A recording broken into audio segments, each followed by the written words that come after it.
Olá, este é o Catedrático Podcast, o podcast do conhecimento, do saber, da inteligência, da sapiência, da pesquisa, do Brasil bacana, onde as pessoas estudam e valorizam a educação.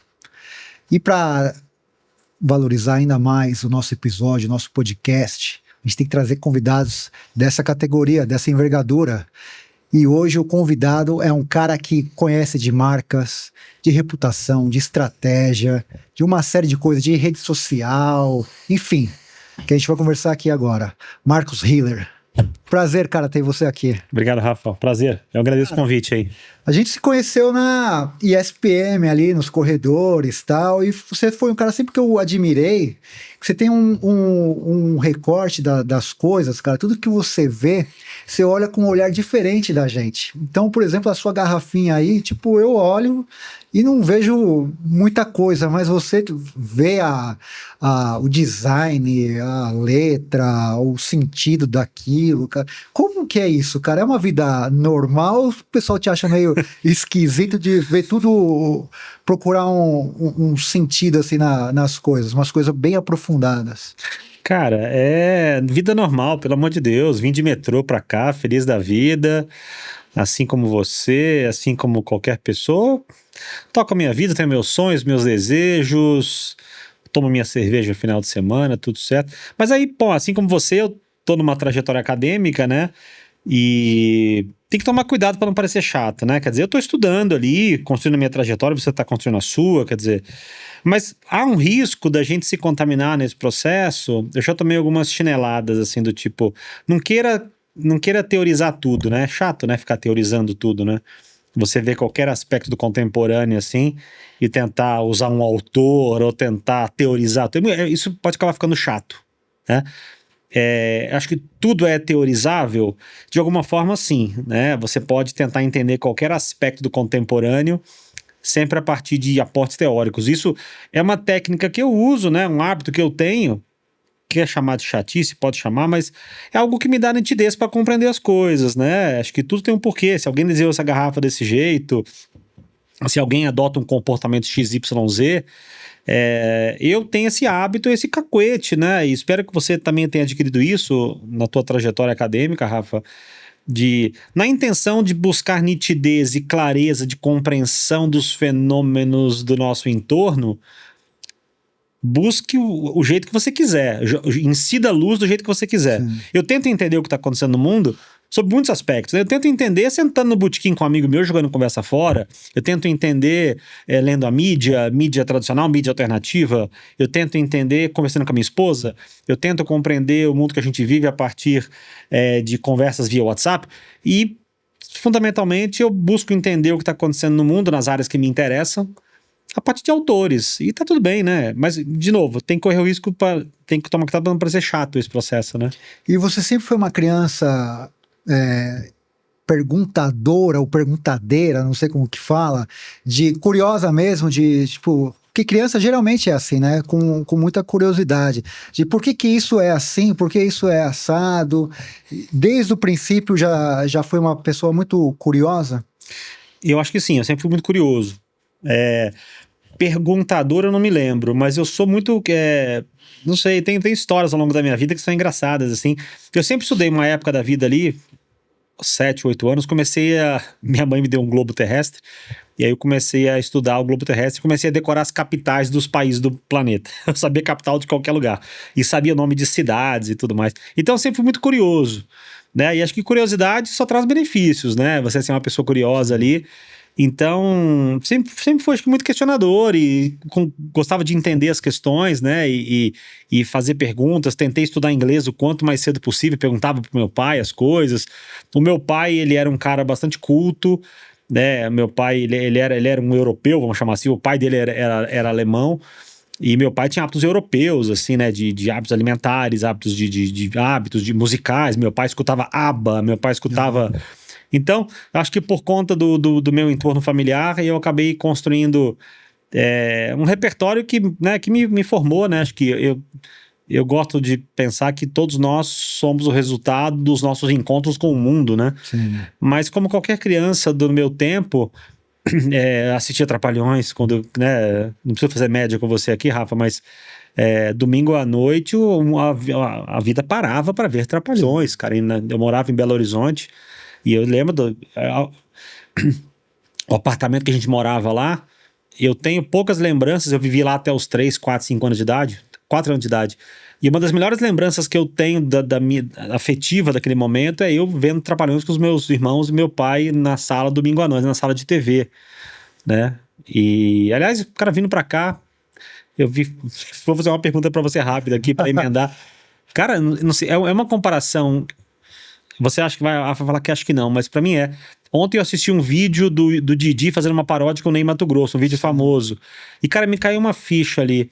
Cara, o Didi, ele era o Jimmy Fallon brasileiro, assim, cara. Em termos de caracterização, em termos de dramaticidade, de teatralização. Cara, guardadas as proporções, é um Jimmy Fallon brasileiro, de versatilidade, cara. Total, total. É um cara que, enfim, eu sempre falo isso também, indo para esse campo da academia, né? Eu acho que ainda não é um cara também muito estudado, assim, sabe? Quando eu fiz lá na ESPM o Estado da Arte, cara, também um susto que tinha pouca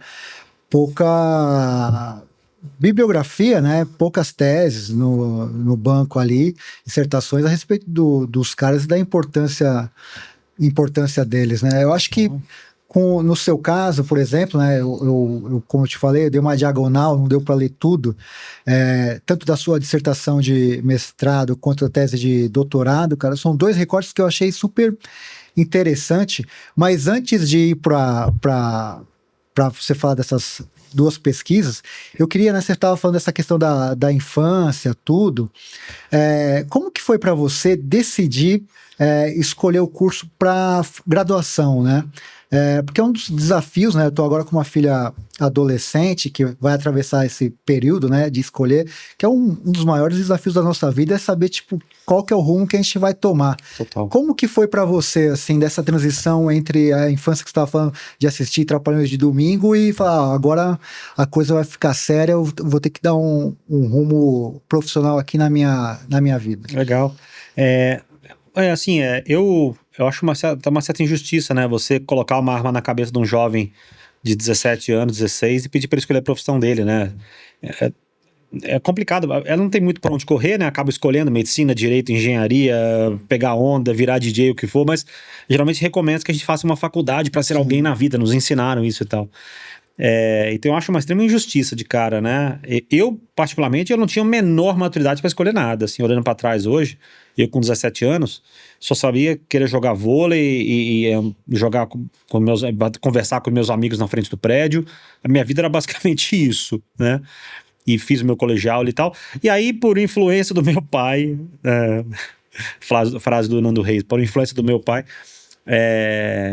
meu pai fez administração de empresas, faça administração de empresas e tal. Faculdade que te dá um olhar amplo e tal, tudo mais. E, cara, fui na onda dele. E aí fiz a ESPM, a administração de marketing na ESPM 97. Hoje eu olho pra trás, cara, não me arrependo, acho que foi um acerto na minha vida. Fiz amigos, me formou, as coisas que eu tenho hoje na minha vida devo à minha formação, à minha trajetória acadêmica, profissional e tal. Então, a resposta simples é essa, influência do meu pai. O meu pai foi uma pessoa muito importante na minha vida, em muitos aspectos, muitas camadas.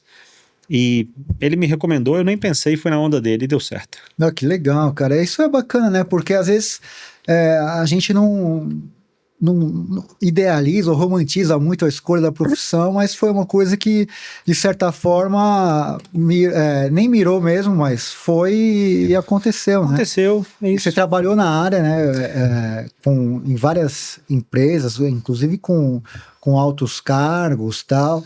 E essa experiência profissional te dá muita baliza para experiência acadêmica, né? Porque o que eu vejo, assim, na faculdade, tem muitos professores que estão só na parte teórica, né, e não tem a vivência do mercado.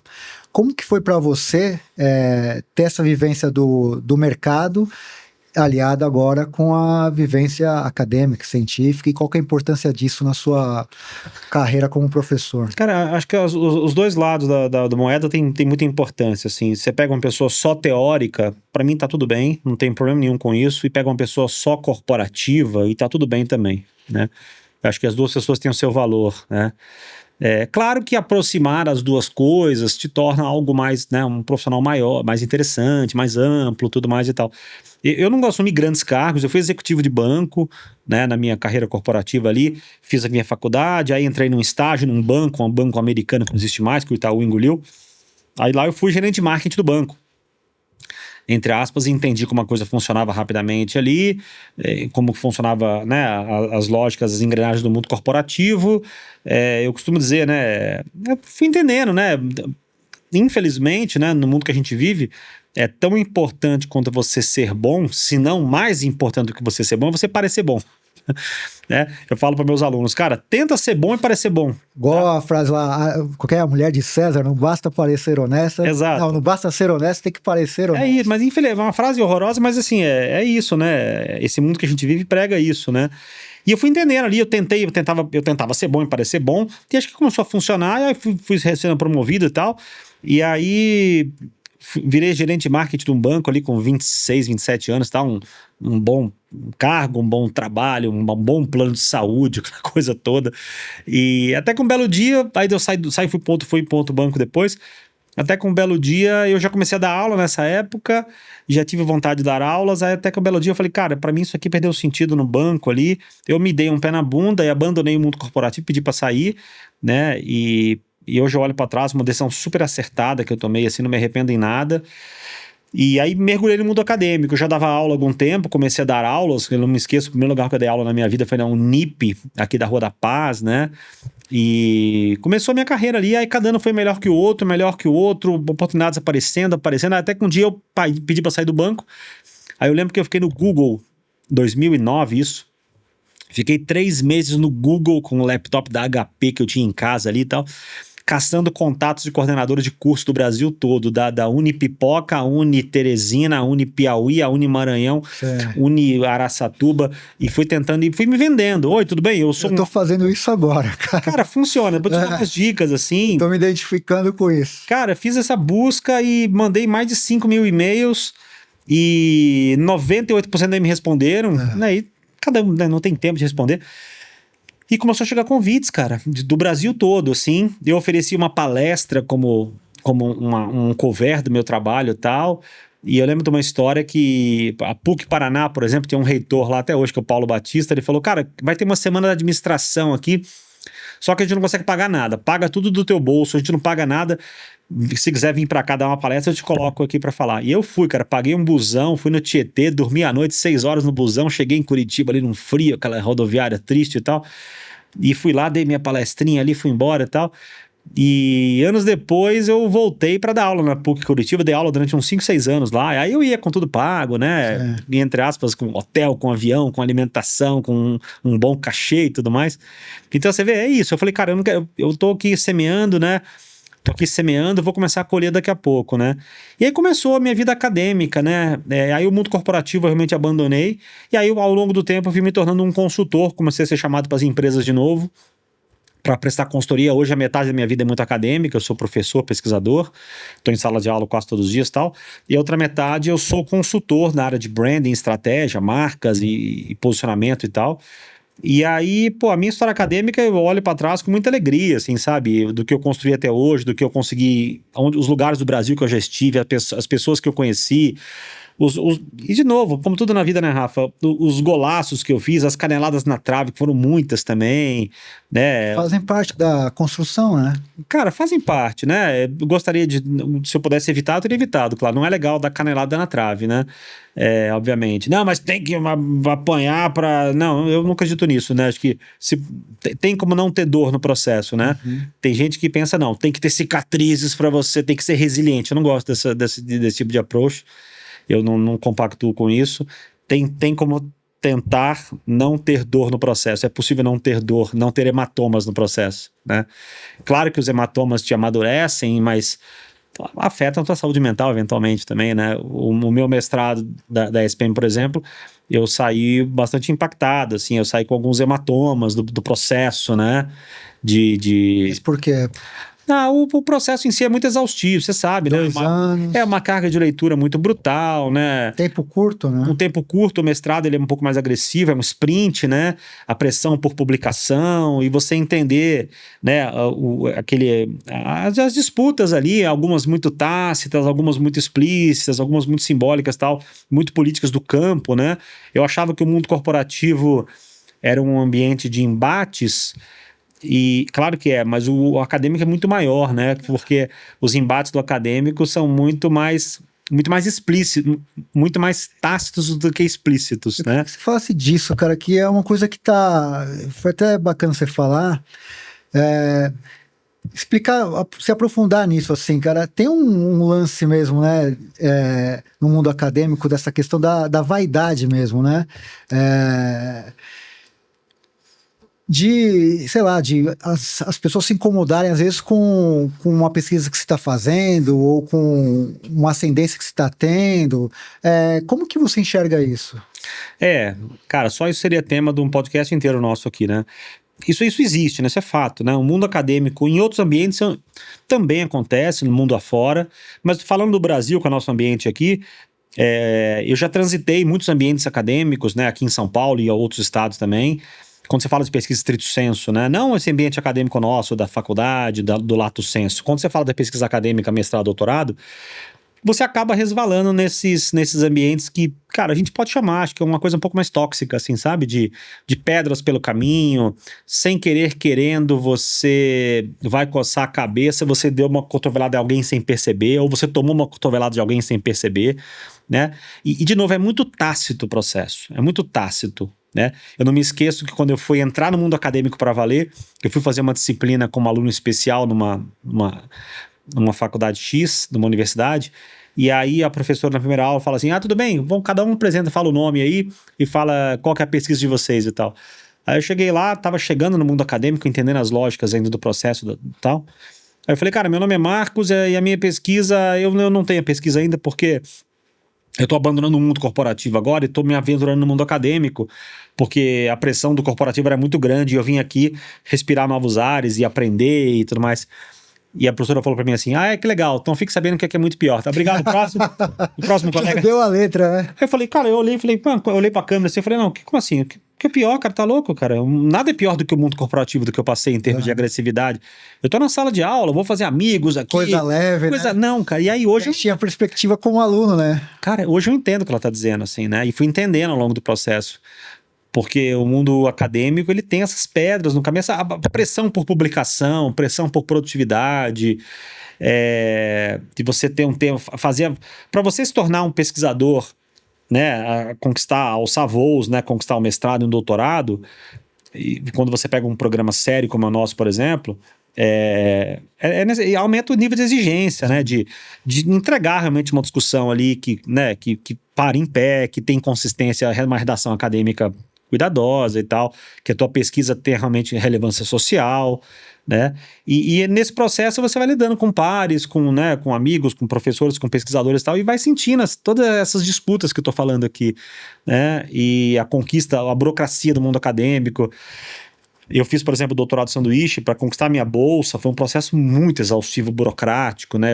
Fiquei 6 meses na Holanda no meu doutorado, e aí para conseguir uma bolsa do governo brasileiro e tal, foi muito exaustivo o processo, muito a costura com a Holanda, que é um país muito chato, entre aspas, de chatices, né? Tudo tem que ser como tem que ser, claro, mas assim, eu sofri um pouco nesse processo, assim, né? Então o acadêmico tem isso, assim, né? Essa história, você deve ter percebido já um bocado disso, Rafa. Eu saí do mestrado com hematomas, né? E acho que essa é a palavra.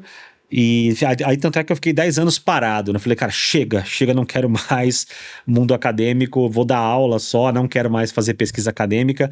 E voltei pro doutorado 10 anos depois. Quase todos os meus amigos emendaram. Eu podia ter emendado, assim, sabe? Que aí já termina logo o processo, né? Entrou no mestrado, tem que ir até o doutorado, eu acredito muito nisso.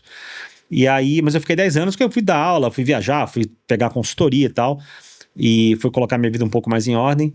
E o doutorado também teve aí as suas pedras pelo caminho, pedras diferentes, pressões diferentes, hematomas diferentes talvez, entrei no doutorado com um pouco de cabelo, saí sem cabelo, por exemplo. Mas acho que eu saí você sabe que eu não tenho conclusão disso?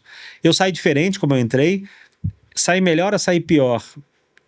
Sabe, eu não tenho essa clareza hoje. Não tenho, não refleti sobre. Não tenho. E como que foi, cara? Eu queria que você desse uma panorâmica das duas pesquisas que você fez, tanto do mestrado quanto do doutorado, né? Legal. Porque é difícil mesmo, né? Acho que quando a gente, pelo menos eu tinha essa percepção, quando você vai fazer o mestrado, você já tinha que ter uma ideia mais ou menos do que você vai pesquisar. Não é todo mundo que faz isso. Tem gente que às vezes muda no decorrer do mestrado. Eu acho uma loucura. Total. Como que foi para você, assim? Você já sabia o que você ia pesquisar, e aí 10 anos depois você faz o doutorado, já também com qual recorte, qual que é a sua ideia, a perspectiva, desse uma panorâmica, até porque as duas pesquisas estão na, como que eu posso falar? É pública, né? Estão no site do banco de tese, depois você dá o serviço todo para o pessoal ler, mas fala aí das duas pesquisas que são bem interessantes. Legal.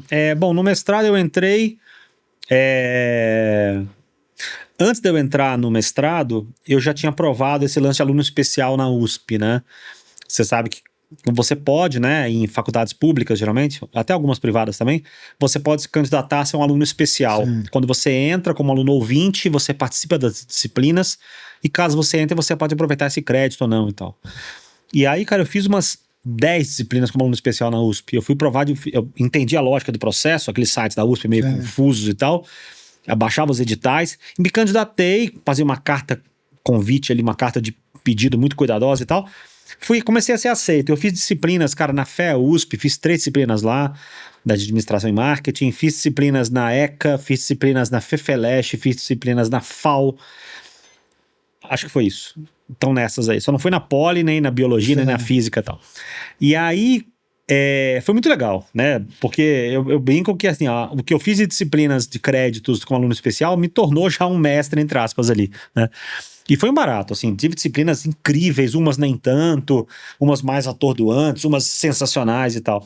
E aí eu fiz uma disciplina na FAO USP, a estrito senso da FAO fica atrás do Mackenzie, numa casa tombada em Higienópolis, maravilhosa ali. Sim.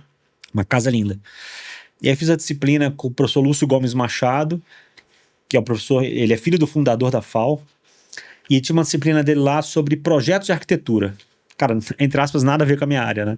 E eu me candidatei, ele me aceitou. Eu falei, cara, eu adoro arquitetura, adoro Niemeyer, adoro admirar obras arquitetônicas e tal. E aí ele me aceitou. Aí sentamos numa sala lá, uma sala de reunião como essa, assim, uma mesa. Daí ele fala, tinha um professor do Mackenzie e tinha uma aluna do Guiné-Bissau. E aí ele falou, gente, o meu tema de pesquisa é museus. Vamos estudar museu esse semestre e tal. Ficamos estudando museus e tal. E aí... Ali eu montei um artigo no final da disciplina dele sobre um processo de branding experience de museus. Sobre o museu...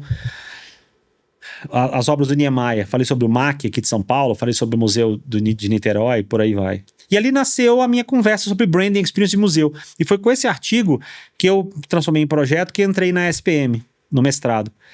O fato é que eu entrei e aí a minha orientadora olhou e falou, cara, isso aqui não é ruim, mas assim, não tem muito a ver com a minha pesquisa, você não quer reformular, quer começar do zero? Aí a gente jogou fora esse projeto e começamos do zero, né? E naquele momento, 2012, 2013, começou a bombar o Facebook naquela época ali, né? Tava bombando. As manifestações do Passe Livre 2013. Os assuntos eram esses, assim. Outra coisa também que bombou naquela época, eu acabei de voltar agora de Nova York, essa semana, e eu fiquei no bar do Harlem, em Nova York. E naquela semana tava bombando o Harlem Shake. Lembra? Que era uma dancinha e tal. Então bombava essas coisas naquela época ali, lá em 2013. E aí eu fui, né, fazendo as disciplinas, fui esperando arredondar um pouco da minha pesquisa e tal. E aí eu entendi que o mundo digital era um ambiente que me interessava em termos de pesquisa, de reflexão teórica. Recortei um pouco em cima do Facebook e ao longo do processo a gente foi entendendo que eu gostaria de entender e compreender como se dá o processo de construção de identidade dos jovens de publicidade da cidade de São Paulo, como é que eles constroem sua identidade no Facebook, né? Que estava muito no hype naquele momento, não existia TikTok, Sim. Instagram e tudo mais e tal. E aí a gente montou um projeto de pesquisa, grosso modo eu comparei jovens riquinhos com jovens pobrinhos, bem estereotipando aqui de um jeito um pouco mais jocoso, vamos chamar assim. Mas foi isso, eu comparei jovens de faculdades ricas com faculdades pobres, né? E acompanhei, fiz um trabalho de pesquisa etnográfica, que é uma pesquisa que a gente pega emprestado lá da antropologia, e stalkeei esses jovens com a permissão deles, e fiz uma comparação, uma análise, né, comparativa, sistematizada ali, entrevistei esses jovens depois. Então foi um pouco dessa da minha pesquisa, e a conclusão foi que, né, o consumo é um fenômeno que atravessa esse processo, né? A construção da identidade das pessoas, sobretudo de um jovem, de um curso de publicidade, se dá muito acoplada a partir do fenômeno do consumo, né? O jeito que as pessoas se autoapresentam em redes, ela se dá mediada pelos fenômenos do consumo, né? Então foi um pouco disso da minha pesquisa, e foi muito legal. Fiz uma tese ali que eu fiquei muito feliz, passou pela qualificação, passei por uma banca ali e deu tudo certo, né? E conquistei o título de mestre da SPM, e me deu muita alegria naquele momento. Então isso foi um pouco da minha pesquisa. A gente fala muito sobre isso. O mestrado, ele te forma como um pesquisador em início de formação, né? Assim, um pesquisador dando os primeiros passos, né? Sim. É no doutorado realmente que você vai ser ungido como um pesquisador, né? E aí fui pro doutorado depois, foi outro projeto e tudo mais. E essa questão que você falou da pesquisa, primeiro essa aí de mestrado, cara, você acha que mudou muito do que você pesquisou para o que é hoje, ou os perfis se mantêm a mesma coisa, assim, em relação à classe econômica, tal, dessa questão do consumo? Hoje se fala muito do consumo quase com uma coisa de ostentação, né? De mostrar, Sim. Como que você enxerga isso? Cara, eu acho que se eu fosse rodar essa pesquisa hoje, né, o cuidado da pesquisa acadêmica é muito isso, né? Eu tinha um objeto de estudo ali, eu tinha objetivos de pesquisa em função daquele objeto de estudo, e aí eu fui buscar métodos que respondessem o que eu queria descobrir, né? E o método, a metodologia de pesquisa tem que ser muito cuidadosa, muito bem amarrada, porque ela não é uma coisa subjetiva, né? Eu tenho que pegar esse meu método, esse objeto e dar na tua mão, e você tem que chegar nos meus resultados, né? A pesquisa científica é isso, né? Você não pode chegar num outro resultado. Então você tem que chegar no mesmo resultado, a partir dos aportes teóricos que a gente se serviu e tal. E, cara, se eu fosse rodar essa minha pesquisa hoje, 10, 15 anos depois, eu acho que seria resultado muito parecido, assim. Claro que outras redes, né? Acho que eu não olharia mais Facebook, talvez. Eu olharia TikTok ou Instagram, ou seja lá o que for. Mas teve um autor, para mim, que foi seminal naquele processo, Rafa, que é o Goffman, que é um antropólogo, que tem um livro dele que é sensacional, que fala sobre a representação do eu na vida cotidiana, que é um livro dos anos 70, se eu não me engano. E, grosso modo, ele fala basicamente o seguinte, né? Assim, a gente fala que, naquele momento, ele entendeu muito sobre as redes, assim, já, porque ele fala que a forma como as pessoas se apresentam em redes, a forma como a gente se porta no Instagram, o que eu escrevo, o que eu falo, o que eu digo, tudo que a gente coloca ali à mostra numa rede, tem muito a ver com a nossa construção da nossa identidade, né? Esquece o Instagram, esquece as redes. A forma como a gente se apresenta, por que eu escolhi esse boné pra vir hoje aqui, por que eu tô com essa camisa preta, por que a gente tá com esse gestual, como que a gente fala, tudo que a gente faz no nosso dia a dia, no mundo real aqui, mundo offline, vamos chamar assim, a gente está sempre projetando o olhar do outro. Sim. Sempre. Consciente ou inconscientemente, está sempre projetando o olhar do outro, né? E a gente não vai... A gente pode até negar isso, não, eu coloquei esse boné porque foi o primeiro que eu achei da gaveta. Não, eu coloquei porque eu falei, Tem cara... sentido, né? Claro que tem, né? E a gente fica muito buscando essa coerência expressiva que a gente fala. O Goffman falava disso, né? E no mundo digital, cara, mais do que nunca, né? O mundo digital é basicamente isso, né? Você deixa a amostra nas redes sociais ali, de certo modo. Claro que tem gente ali que usa... Cada um usa como bem entender, né? Não nos cabe nenhum tipo de julgamento aqui como que a gente fala, o que não fala, a tua estratégia ali na rede tá errada. Não, cara, cada um faz o que bem quiser. Uma amiga minha posta foto de ursinhos carinhosos, outra pessoa ali posta foto falando mal do Lula, do Bolsonaro, seja lá o que for, cada um faz o que bem quiser, e ponto final. E ponto final, exatamente, né? Não cabe, para o pesquisador acadêmico não existe juízo de valor, juízo moral, isso não existe para nós. Mas acho que isso permanece hoje mais do que nunca, né? Hoje em dia, a nossa postura, o que a gente deixa à mostra ali, consciente ou inconscientemente, a gente está sempre, e mais do que nunca projetando o olhar do outro, né? Sempre, né? E as redes sabem disso, né? Certamente no Facebook, na Meta, no Google, no TikTok, tem sociólogos lá dentro que já leram Goffman, com certeza, e sabem disso. Você estava falando disso, eu lembrei daquele meme, não sei se foi meme, que era uma foto assim, tipo, sei lá, você, a sua foto no LinkedIn, a sua foto no Tinder, a sua foto no Facebook, porque cada rede é quase um recorte da visão, né? Sim. O Facebook talvez era uma coisa mais familiar, tal. O Instagram é uma coisa de profissional, ou de vaidade, né? O LinkedIn já é uma coisa de trampo e o Tinder já é uma coisa para você atrair um outro tipo de olhar. Isso, exatamente. Cada um, e nessas 4, 5 redes, a pessoa tinha uma foto completamente diferente, porque ela dizia ou queria se comunicar de um jeito... É isso, a gente fala que cada rede tem a sua gramática, né? Isso vai sendo construído, né? Quer dizer, e qualquer pessoa que subverte esse processo, dá um tilt ali, né? Sei lá, quem posta textão no LinkedIn. Pô, aqui não é lugar de textão, aqui é lugar de, sei lá, reflexões, né? Sei lá o quê. Uma pessoa que bota foto de casal no LinkedIn. Por que isso? Pô, é muito amor, né, cara? Não é possível. Não se põe foto, mas o cara quer botar, ele bota. Então, assim, cada um adota a tua estratégia, cada um faz o que bem entender, né? E acho que aqui reside um pouco a beleza desse processo, né?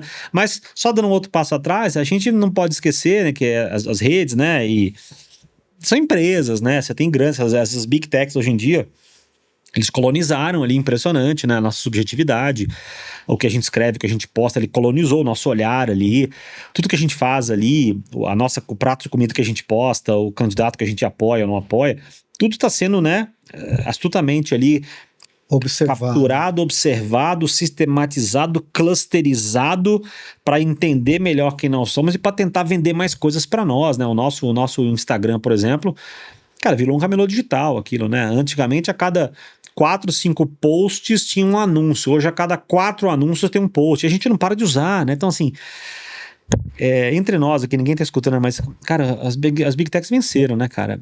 Eu quero crer que existem formas de resistência, há fendas pra gente subverter isso, mas os caras são muito bons, né, no que fazem, né? E sem nenhuma euforia discursiva aqui, muito ingênua, muito pelo contrário, mas os caras são muito bons, né? São politicamente muito fortes, né? Na primeira fila do Donald Trump ali, os caras das big techs ali. Então, o que esses caras conseguiram em termos de colonizar os nossos gostos, a nossa vida, a atenção, né, cara? O tempo. Impressionante. Assim, é de tirar o chapéu como os caras são bons no que eles fizeram, né? Impressionante. E você dá palestras tanto aqui fora, aqui dentro, como lá fora, né? Falando de questão de marcas, né? A pessoa também hoje, muitas pessoas, né? É uma marca, tal. Quais são as dicas, orientações que você dá para uma empresa ou para uma pessoa que se vende como uma empresa ou quer se vender como uma marca, para se comunicar nas redes sociais, assim? Porque hoje tem muita... acho que até hoje até melhorou um pouco, né? Mas antigamente tinha muito equívoco, né? Tanto das empresas quanto das pessoas, de postar certas coisas ou de escrever outras coisas, enfim. Como educar as pessoas a se portarem nas redes sociais, não só com fotos, mas com a postura mesmo de mensagem, essas coisas todas? Eu não tenho uma bala de prata assim para te oferecer. O que eu posso falar são de melhores práticas, né? Zero de jogo que eu prezo e prego é assim, né? O que você vai fazer nas suas redes online, com a sua marca, seja lá o que for, tem que ser um desdobramento de um posicionamento teu. Você constrói um posicionamento de marca, isso pode ser uma discussão de 4, 5 podcasts nossos aqui.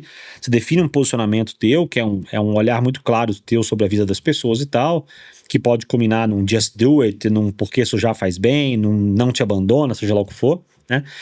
E o que você vai fazer nas redes tem que ser um desdobramento disso, né? E a regra do jogo qual que é, Rafa? Você precisa construir um conteúdo relevante, né? O que é um conteúdo relevante? É um conteúdo muito bom, né? O algoritmo não é bobo, né, cara? Assim, se você bota um conteúdo ali que não é bom, o que é um conteúdo que não é bom? Você não quer postar uma foto, você quer postar uma foto que você pegou no Google Imagens. Cara, ele sabe que você pegou no Google Imagens e ele vai chinelar o teu bumbum, essa tua preguiça, não mostrando pra ninguém aquilo, né?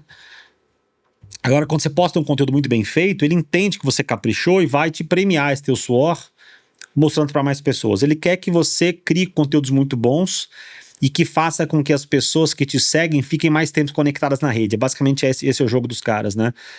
Esse conteúdo que o Hiller produziu é muito bom e as pessoas estão parando o dedo mais aqui nesse conteúdo porque elas gostaram e estão colocando mais aviãozinho para mandar para os amigos, estão dando mais like e estão salvando. Essa é a melhor métrica, né? Quanto mais salvamentos e aviãozinhos e likes tiver, ele vai mostrar para mais pessoas, né? Então, tudo que você for postar, tudo que você for construir ali, pensa sempre nisso. Eu sei que é um olhar muito parametrizado, muito neoliberalzão, mas é isso, né? Uma vez que você está jogando o jogo das redes, tem que caprichar nesse sentido, né? Tem um exemplo que eu gosto de dar, o que é um conteúdo muito bom, né? Tem uma marca de Londres, eu não vou lembrar o nome agora, que o cara vende camisetas brancas.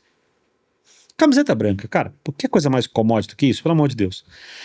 E é uma marca, assim como 350 mil outras marcas de camisetas brancas que existem, então.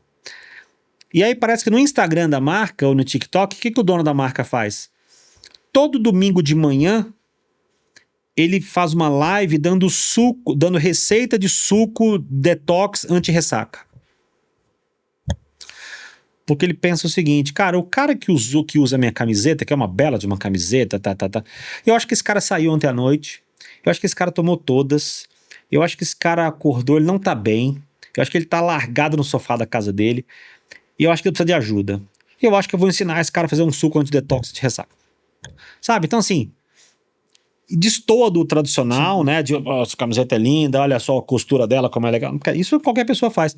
Agora, quando o cara vai para um outro lado, entre aspas, numa piração dessa, em algo completamente fora da caixa, assim, eu tenho certeza que o algoritmo vai premiar essa piração, mostrando para mais pessoas, né?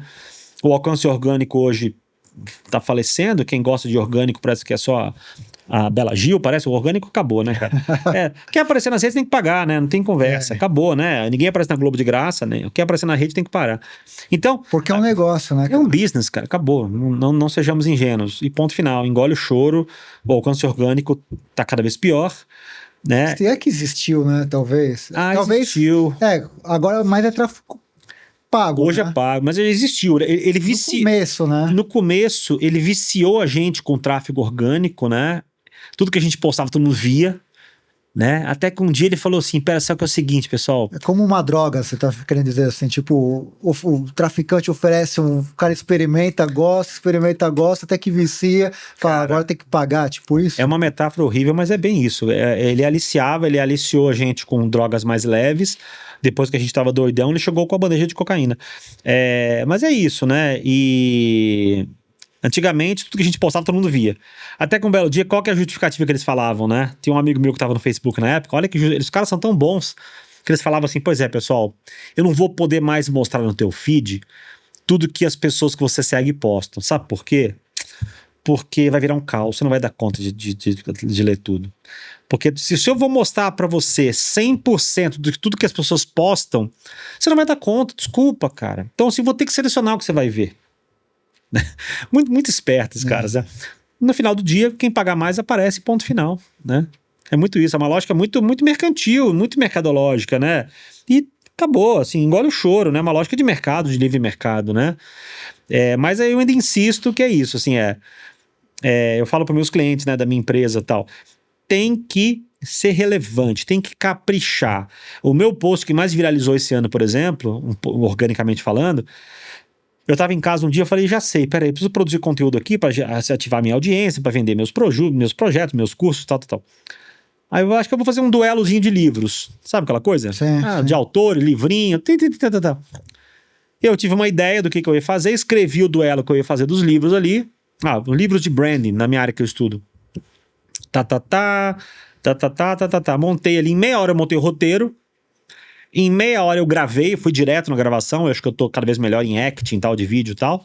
Gravei com o meu celular ali, gravei rapidinho ali, meia horinha, sentei, cuidei do cenário, caprichei, botei um bonezinho, um tênis legal, Mais meia hora pra editar no CapCut, tal. Editei no CapCut, postei, cara, golaço, deu, pra mim isso é muito, deu, sei lá, 60 aviõezinhos e 150 salvamentos. E golaço, né? Ou seja, eu caprichei. O algoritmo falou, cara, ó, ele caprichou. Ele parou o tempo dele, ele roteirizou, ele produziu, ele editou, botou uma puta trilha e tal. Eu vou corar esse suor que ele teve, vai. Vou mostrar pra mais pessoas. É uma lógica um pouco perversa, mas é muito isso, cara, Sim, né? sim. Agora, se eu fizesse isso de um jeito porco, se eu postasse uma foto de academia, cara, ninguém mais aguenta isso, né? Cada um faz o que quiser nas redes, mas se eu comecei a seguir você e a gente é amigo, você vai começar a postar foto da tua academia todos os dias de manhã, cara, eu vou te parar de seguir na hora, eu tenho mais o que fazer, né?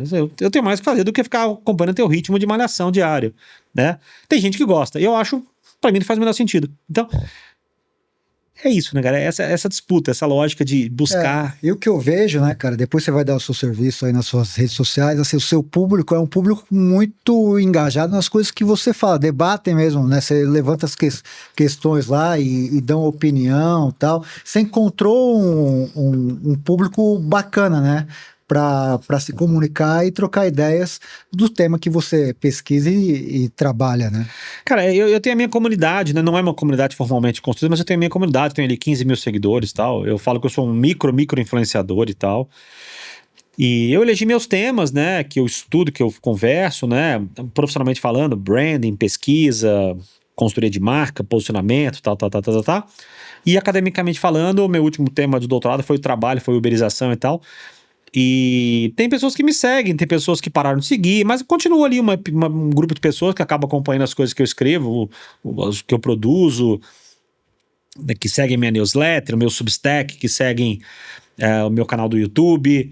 E eu fico tentando criar coisas ali, criar conteúdos. Fui para Nova York agora, fui num evento de branding muito legal. Quero fazer download desse evento agora. Vou para Londres agora no SXSW, quero trazer um conteúdo também. Então é isso, né? Na intenção de gerar, né, atratividade em relação ao que eu produzo. Na intenção, a gente fala, né, de gerar topo de funil ou base de funil, né, o próprio podcast mesmo. Eu não sei qual que é o teu olhar, Rafa, mas tem hora que eu acho que ele é topo de funil, né? Sim.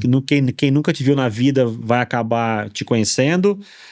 Ou pode ser base de funil também, né? Eu tô para fechar um projeto com um cliente, eu mando essa conversa nossa aqui, que é uma propaganda disfarçada sobre quem eu sou, e que, olha só, pô, eu vou estar aqui no catedrático, né, que vai me aumentar minha relevância, minha reputação, e pode me ajudar a fechar um projeto também. Então, a gente vai estrategizando esses processos todos, né, eu vou estar ali, vou pegar essa conversa nossa aqui, já vou pegar os cortes, já vou botar a legendinha moderninha que brilha no escuro, e vou fatiar em 78 cortes, e vou jogar todos os cortes na rede, e botar grana, testar, analítica.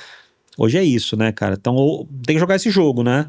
Não pode ser uma coisa inocente. Então você tem que saber como você capitalizar em cima disso de um jeito cuidadoso, jogando o jogo das redes. Não tem um jeito certo de dar certo, né? Então é espalhar dinheirinhos e testar, corrigir. Então um pouco assim que funciona. E você falou, né, da dissertação de mestrado e passou raspando aí de doutorado, não pode esquecer, vamos falar desse doutorado. Como que foi a ideia da uberização, que era um tema já, se não me engano, quando você começou, ele já estava em muita ebulição, né, essa questão da uberização do trabalho, né, que é a questão da precariedade, tudo. Sim. Como que surgiu esse insight para fazer e o recorte que você escolheu? Legal. A Uber está no Brasil desde 2013, né? Já fez 12 anos já. E eu entrei no meu doutorado em 2021. E, rapaz, você sabe que eu não sei qual foi o estalo que me deu, assim. Eu entrei e comecei a fazer as disciplinas ali do doutorado, os créditos e tal. E eu esbarrei nesse tema, esbarrei em algum texto que eu falei, cara, é isso. E ao longo da minha história profissional, eu passei, né, já passei por elementos, questões pessoais minhas de assédio também, já sofri assédio no ambiente de trabalho. É algo muito danoso, já testemunhei esse tipo de prática e tal. E eu tenho uma revolta pessoal minha, né, em relação a isso, de combater e de denunciar esse tipo de prática que eu acho absolutamente condenável. Tem gente que acha que não, que o assédio ele é algo que tá tudo bem. Se Faz parte do jogo, né? Não, tem gente que acha que não, tem que assediar mesmo e tem que ter cicatriz mesmo, porque isso te torna uma pessoa melhor. Eu tô no outro lado dessa história, né? E o fato é que a Uber estava naquele momento em ebulição ali, com campanhas de comunicação muito bem feitas e tal. Aí no começo do doutorado eu fiz um artigo sobre o MasterChef, que nada mais é do que um programa que normaliza o assédio moral no trabalho, fato. É um programa ali super engraçadinho, naquela época Paola, Jacan e o Fogaça e tal. Ainda que na cozinha de restaurante seja um ambiente tóxico, mas é assim que funciona, tá tudo bem, mas eles pegaram esse elemento bizarro, esse elemento condenável e espetacularizaram e televisionaram aquilo, e quem assiste MasterChef dá risada e acha que dar um esporro em alguém é algo que tá tudo bem. Algo que tem que ser feito, porque o MasterChef normaliza o assédio moral no trabalho. E é engraçado, só um parênteses, você falou disso, né, cara? E voltando lá para Trapalhões, humor, fala do politicamente incorreto, né, das piadas, mas as pessoas normalizam esse tipo de atitude, né? De humilhar porque o cara fez um prato errado, dar uma bronca porque errou no tempero, tudo. Então, essas coisas ficam de lado e o humor, a ponta do revólver fica só pro humor, né? Exato. Cara, assim, tudo tem que ser analisado sempre nas circunstâncias do tempo, assim, né? Os Trapalhões e tal. Né? Porque era um programa racista, homofóbico e tal. Cara, tem que ser analisado, não tô passando pano aqui, tem que analisar com a lupa muito bem ajustada essas questões todas. Você não pode analisar e meter um dedo na cara e tá errado e... Não é, acho que não é assim que funciona. Tudo tem que ser analisado de um jeito muito cuidadoso, né? E aí você acha que esse artigo do MasterChef, que a gente publicou numa revista, ali foi um estopim do processo, né? E aí eu fui mergulhar um pouco mais na questão da plataformização do capitalismo, né? As minhas palavras-chave são essas, né? Uberização, esse fenômeno da uberização, que passa por todas as áreas. Hoje uberiza-se tudo, né? Todas as profissões estão uberizando hoje, estão se plataformizando, muitas das profissões, né? Aí, então, a sociologia do trabalho, plataformização do capitalismo, a publicidade da Uber, o neoliberalismo, que é uma filosofia que dá atração a todo esse processo. E aí, nada mais do que foi juntar esse processo todo, né? Eu basicamente entrevistei motoristas de Uber aqui no Brasil, e aí eu propus, né, para minha banca de qualificação, eu fazer uma etapa da minha pesquisa na Holanda, e a Holanda por uma série de razões, não só porque tem autores importantes que estudam isso lá, como a Holanda ela é o país onde fica a sede da Uber na Europa. E a Europa é o berço do trabalhismo e tudo mais e tal. E impossível eu entrevistar motoristas daqui, eu tinha que estar lá, entrevistar em trânsito esses caras e tal. E aí eu fui, né, a gente conseguiu aprovar um projeto de pesquisa e tal, consegui bolsa do governo brasileiro novamente, e aí morei 6 meses em Roterdã, na Holanda, e fui lá para entrevistar motoristas, e conhecer essa realidade da uberização lá, e efetuar comparações e diferenças entre essas duas formas de se tratar a uberização, esse fenômeno do trabalho, né, da precarização do trabalho, né. E o que me fica, grosso modo, entre as várias conclusões que eu cheguei, Rafa, é que o motorista ele vem já, né, colonizado, né, a lógica, o neoliberalismo ele está espraiado no nosso tecido social, né, todos nós aqui a gente já nasce com essa lógica, né, da competição, do ranking que é impulsionado pelo MasterChef, pela mídia, pelo Aprendiz, pela lógica do trabalho, né, você tem que, né, a vida é luta, a vida é competição, e eu não gostaria que fosse assim, eu não queria que fosse assim, né, mas incute-se no nosso imaginário que isso é a mais pura verdade. Você é fruto do trabalho, tem que trabalhar e tal. Trabalhar e trabalhar, né? O homem... Essa lógica... Trabalho e tal. Claro que o trabalho é importante, mas a vida não é só isso, né? E aí... Então o motorista vem já introjetado com essa lógica do empreendedorismo. Então, a publicidade da Uber, a Uber ela é muito esperta, a Uber ela foi simplesmente no mercado brasileiro de comunicação e buscou os melhores profissionais. Ela pegou os melhores profissionais de agência, os mais premiados criativos do Brasil, e chamou essa galera para fazer comunicação da Uber no Brasil. Campanhas da Uber muito bem feitas. E a minha pesquisa foi um olhar, né, longitudinal de todo esse processo da publicidade da Uber no Brasil, onde tentava ali, né, você vê campanhas assim do tipo... Eu trabalho 12 horas por dia no meu carro, mas eu fui nas vacinas do meu filho, sabe? E aí aquela dramatização na cara, assim, do motorista e tal, e não sei o que. Cara, um negócio, assim, surreal, né? Pra falar o mínimo, assim, né? Bizarro. E aí pronto, juntou tudo isso, pô, o motorista cai nessa casca de banana, né? Ele vem já ali introjetado por essa lógica neoliberal, a publicidade da Uber acelera esse processo, né? E aí o nosso amigo neoliberal, né, o tio Patinhas, falou que, mas ele virou porque ele quis, né? Ninguém obrigou ele a fazer isso, né? Mas ele não tem mais nada, né? Esse sujeito, ele tá precarizado, ele cai nessa armadilha discursiva publicitária da Uber e acredita que para ele dar certo só depende dele mesmo, né? Ele entende que se ele não deu certo é culpa dele, né? E fica ali, né? Tem uma metáfora que para mim é a melhor de todas, o Galo de Luta usou outro dia num podcast também. O patrão, ele entrega um chicote na mão do motorista, né? Não, mas bate você, não vou bater. Bate se você quiser. Não vou bater. E o cara fica ali se autoflagelando, né? 12, 13, 14 horas por dia, sem nenhum direito trabalhista, sem o carro é dele, o risco é dele, se quebrar a perna, o problema é dele, né? E um algoritmo super, super nebuloso ali, de como que ele pega o percentual e faz coações com esse motorista. Ele não escolhe os clientes, ele não precifica, ele não faz nada. Ele é um dirigidor de carro ali, né, que é só cumprir ordens de um celular, né? E claro que não dá para generalizar, tem histórias de todos os tipos, tem gente que faz dinheiro com isso, tem gente que, né, mas na maioria das pessoas que eu percebi é um processo de precarização de corpos. É um processo. Aí eu peguei a da Uber, poderíamos pegar, por exemplo, iFood, poderíamos pegar né? O jornalismo, que é precarizado hoje também, as publicidades também, quer dizer, tem de tudo. Eu cheguei a fazer um curso uma vez, a comida que chega na nossa casa com o iFood, com esses entregadores aí, tem alguns deles que tem tração motorizada, tem uns que tem tração humana, tem uns meninos de bicicleta, né? Sim. E diz que perceberam um fenômeno do que está acontecendo, fruto desse processo.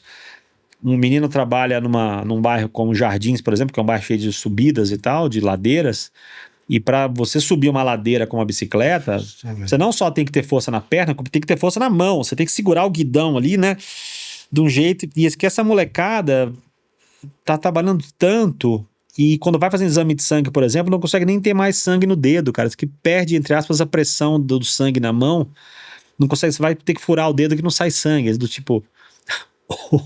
Então quando eu falo que tem precarização de corpos, é sobre isso, né? E tem muitas facetas que você pode analisar esse fenômeno. Eu analisei sob a ótica da comunicação e do consumo, né? Tem gente no direito olhando muito essa questão do direito do trabalho, a questão da psicopedagogia, a questão do quanto que isso afeta a ansiedade das pessoas, como que as pessoas lidam com a espera, a gestão da espera, né? Eu tô aqui, vai tocar o meu celular, vai vir uma corrida boa, ou não vai vir boa. Essa gestão da espera. Então, é ansiedade mesmo, né? É um fenômeno que merece de ser analisado. Né, cara? Tem muitas facetas para a gente analisar esse fenômeno, né? E tem muita pesquisa séria sendo feita sobre esse tema dentro e fora do Brasil, né? Aí entreguei minha tese, defendi em dezembro do ano passado, de 2024, e deu tudo certo. Voltei da Holanda com a minha pesquisa e fiz a redação da minha tese no segundo semestre do ano passado, que foi um processo também assim, um processo, para mim a palavra que eu estou usando foi um processo cáustico. De eu sentar ali e colocar uma tese de pé. Eu parei a minha vida durante 3 meses, reuni tudo ali e fiquei acordado todo dia 6 da manhã, dormia 10 da noite e tal, e coloquei uma tese de pé e revisões com a minha orientadora e deu tudo certo, entreguei a tese e tal. Agora estou no processo de tentar publicar a minha tese como livro, a banca recomendou isso e tal. Então um pouco da minha trajetória. Agora esse ano eu vou descansar de novo, entre aspas. Aí no ano que vem eu tento fazer um pós-doc, tentar buscar outras áreas de pesquisa, de conhecimento. Tô num processo de reflexão sobre isso aí. Você sabe que esse podcast é o único que o entrevistado é estudado pelo currículo Lattes, cara. Então eu entrei no seu currículo Lattes, são 5 livros que você publicou, é isso? Eu publiquei um primeiro livro em 2012, um livro de branding, que eu publiquei por meio de uma editora. Depois eu publiquei 3 livros que são e-books, que são livros independentes, Sim. que não foi por meio de uma editora. Eu fiz o primeiro Ondivíduos, que toda a minha produção do mestrado ali eu transformei num livro. Depois eu fiz 2 livros chamados Projeto Walk, que eu elejo cidades do mundo para fazer um trabalho de imersão e de tendências do consumo. Projeto Walk, eu fui atrás de ISBN e tudo mais. E depois, na pandemia, eu republiquei o meu livro de branding. Aí lancei ele apenas na Amazon e fui atrás de ISBN também. Eu fui atrás de toda a burocracia de editoras e tal. Então, posso chamar, eu tenho 5 livros publicados. É uma vasta bibliografia. E além de artigos, né, nós somos muito cobrados por artigos, por publicação de... Podia lançar uma compilação, né? Pois é, mas hoje em dia você pega, né, o que está publicado ali, você pode fatiar, você pode transformar num podcast, transforma em e-books, você transforma em PDFs para jogar em WhatsApp. Então hoje os formatos né, editoriais são inúmeros, né, que você pode percorrer hoje em dia para fazer disseminar esse teu conteúdo, né, e tô pensando o que fazer com tudo isso. Você estava falando aqui a gente está quase chegando na reta final da entrevista. Vou dar um desafio aqui para você. A gente pode falar aqui de marca, tá? A gente está falando dessa questão de comunicação, de estratégias e tal. Se você pudesse citar 3 empresas que você acha que, de exemplo assim, positivo, de que se comunica bem, de que se vende bem, e de 3 que você acha que ainda está tropeçando, assim, quais para as pessoas poderem entender. Legal. E até ter como exemplo para depois caçar na internet, enfim. Legal. Cara, vem muitas na minha cabeça aqui, é difícil citar assim, eleger, mas eu voltei agora de Nova York e tem um café em Nova York que eu me apaixonei lá. Você tem Starbucks lá, você tem muitos cafés legais em toda a esquina, assim como no Brasil também. E tem um café que eu visitei lá que é o Birch Coffee, B-I-R-C-H, Birch. Você tem aí umas 10 lojas pela ilha de Manhattan, e é um café de Long Island. E eu me apaixonei por aquele café, assim. Eu me apaixonei, é um formato igual ao de Starbucks, só que é um café muito mais gostoso.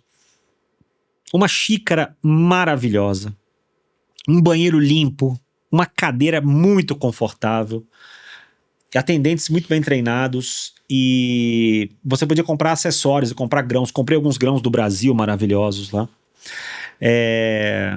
E aí comprei um moedor de café, paguei $15, eu acho super barato isso para um moedor de café e tal. Então o Birch Coffee tá ressoando muito na minha cabeça, assim, como uma marca que assim, fez a lição de casa de um jeito impecável, perfeito, eu me apaixonei, sabe? E outras marcas, desculpa ficar citando marca gringa, que é o que tá muito presente na minha cabeça. Eu voltei da Holanda também, eu me apaixonei pela Holanda, né? Um país que eu morei 6 meses, um país pequenininho, do tamanho do Espírito Santo, e tem mais de 400 museus. É um país que me conquistou em todos os aspectos. A Heineken, né, a cerveja holandesa maravilhosa. Os queijos holandeses eu me apaixonei também. Tem uma marca de chocolate que é Tony's Chocolonely. É um chocolate colorido, uma marca holandesa, que tem toda uma cadeia produtiva correta. Pelo menos é o que eles propalam ali nas embalagens, né? A cadeia produtiva do chocolate, assim como do café, ela é muito problematizada, é muito problemática, né? Em função de trabalho escravo e tal. E a Tony's, ela vai numa direção oposta disso. Então, é uma marca que vem de encontro ao que eu acredito. E o chocolate é maravilhoso. Eu comprava Tony's todos os dias lá e comia todos os dias. E bebia dia sim, dia não. E muito chocolate, muito queijo. E muita proteína boa e tal. Muito peixe arenque que eu comia lá. Eu voltei com 7 quilos a menos da Holanda, cara. Inacreditavelmente, assim. Como pode, Cara, como é que pode? Eu malhei bem lá. Na Europa você caminha bastante e tal, mas comendo coisa boa, comia chocolate quase todo dia, voltei com 7 quilos a menos. Tomando café. E, cara, eu vou citar uma doceria perto da minha casa aqui também, vai? Eu sou louco por doce, tem uma doceria aqui perto da Praça da Árvore da Saúde, que é a doceria Cristal, que as moças fazem bolos maravilhosos, que eu adoro também. Cara, agora citar marcas problemáticas, vou citar Uber, eu vou citar o iFood, e acho que é isso, vou citar essas 2 marcas que são muito astutas, tem uma comunicação muito bem feita, são marcas. A minha grande conclusão foi uma coisa um pouco aberta no final da minha pesquisa, assim. A Uber é uma empresa de quê, né? O iFood é uma empresa de quê? É uma empresa de PR, cara. Eles são uma empresa de mobilizadores da opinião pública. Sim. Né? Impressionante, de novo, aqui, tirando o chapéu com raiva do que esses caras fazem em termos de... Eles têm poder de mudar a lei. Nesse momento em São Paulo, está tendo uma discussão do mototáxi da Uber. Sim. Liberou e não liberou mais. Liberou, parece. Aí, anteontem, na novela Vale Tudo, já tinha um merchan da Uber Moto, a Daniela, a personagem do Vale Tudo, já dá, eu vou ganhar dinheiro com o Moto Uber e tal. Assim, os caras são tão astutos na intenção de precarizar as pessoas, né? Eu não sou contra esse tipo de ideia. Eu acho a ideia como um todo, eu acho incrível. Eu só acho que o entregador e o motorista tinha que ser CLT, só isso. CLT é arcaica, mas ainda é o que temos, né? Eu acho as ideias sensacionais da Uber e do iFood, mas eu acho que tinha que ser CLT. Eu acho que esse cara tinha que ter o descanso semanal, eu acho que esse cara tinha que ter férias, esse cara tinha que ter vale alimentação, vale refeição, tinha que ter plano de saúde. Tinha que ter 13º. Ah, mas se tiver tudo isso, a conta não fecha. Então, tem que fazer fechar a conta, cara. Porque do jeito que tá, não tá legal, não deu certo. Tem que ser bom pra todo mundo, né, cara? Com certeza, né? Então, acho que eu citar essas duas, acho que se eu puder colocar... bom. Tá bom, essas duas marcas que me incomodam aí, Uber e iFood, vai. Cara, então a gente encerrou aqui. Cara, ele tem um Instagram muito legal que fala um pouco que a gente falou aqui, você já fala bastante lá. Tem a agenda dele de palestras, de coisas que assim você aprende muito, cara, vendo as postagens do Marcos. Dá aí o seu serviço para quem a gente quer contratar aí Uber, iFood, contrata o cara para melhorar essa bagaça. E outras empresas, quem quiser ter aula com você, te contratar para palestra, enfim, dá o seu serviço aí, as redes sociais. Legal. E tudo mais. Obrigado, Rafa, agradeço aí. Cara, meu site, marcoshiller.com.br, o meu Instagram, @marcoshiller. Vai lá no meu Instagram, tem o meu link na bio, lá você pode assinar meu canal do YouTube, que é o Posicionar é Preciso. Tem meu Substack, que é minha newsletter também. Meu LinkedIn, Marcos Hiller. Acho que é isso. As principais redes para me acessar. Vamos conversar. Obrigado pelo espaço. Um prazer. Adorei estar com você hoje aqui, Rafa. Uma tarde, não vi passar o tempo. E que aqui seja o começo de uma conversa e vamos começar um diálogo sobre essas temáticas que eu levantei aqui. Obrigado. Dá muito pano pra manga, né, cara? Que isso aí é coisa que não cabe em uma hora, mas o pessoal vai ter uma ideia do que é a importância disso, né? Da estratégia de marca, de posicionamento, enfim, de redes sociais, de uma série de coisas. E é só aqui no Catedrático, cara. Você vê, Marcos Hiller, enfim, é só essa galera de peso. É só aqui que a gente vê isso. Então, obrigado. Se inscreva no canal e até o próximo episódio.